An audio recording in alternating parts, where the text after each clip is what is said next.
नमस्कार साथीहरू।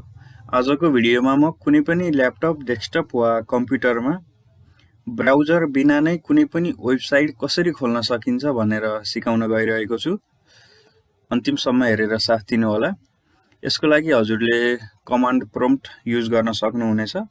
हजुरले आफ्नो ल्यापटप वा कम्प्युटरमा भएको कमान्ड प्रम्प्ट ओपन गर्नु होला। विन्डोज आर टाइप गरेर CMD टाइप गरेर इन्टर गर्नुभयो भने हजुरको ल्यापटपमा कमान्ड प्रम्प्ट खुल्छ।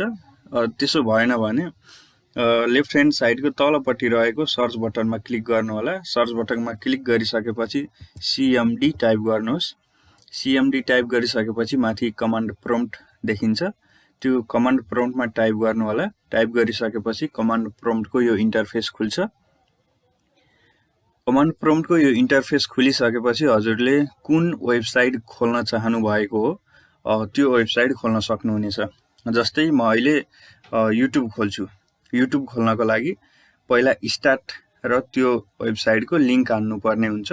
जस्तै युट्युबको लागि START स्टार्ट स्पेस www.youtube.com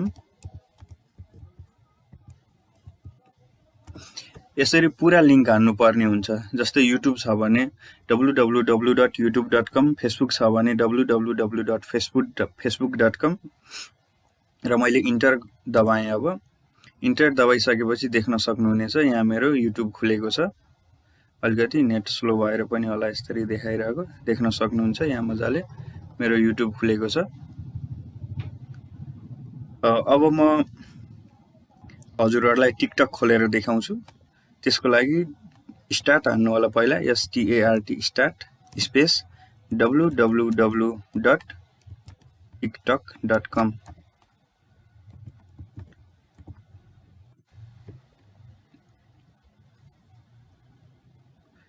यहाँ देख्न सक्नुहुनेछ अहिले टिकटकको होम पेज खुलेको छ।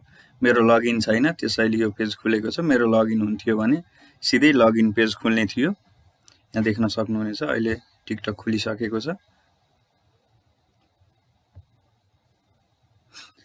अब म इन्स्टाग्राम खोलेर देखाउँछु। स्टार्ट पहिला स्टार्ट हान्नु पर्यो। सरी START स्टार्ट www.instagram.com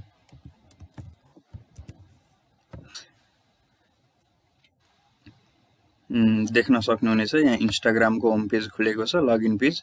यहाँबाट लगइन गरेर हामीले इन्स्टाग्राम खोल्न सकिन्छ। यही प्रोसेसले हजुरहरुले पनि आफ्नो ल्यापटप, डेस्कटप वा कम्प्युटरमा कुनै पनि ब्राउजर नखोलिकन नै कमान्ड प्रम्प्टको सहायताले जुनसुकै पनि वेबसाइट खोल्न सक्नुहुनेछ। यो भिडियो हेरिदिनु भएकोमा हजुरलाई धेरै धेरै धन्यवाद।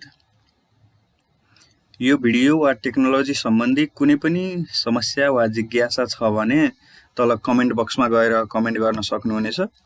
म तपाईको समस्या वा जिज्ञासाको छिटो भन्दा छिटो समाधान दिने कोसिस गर्नेछु।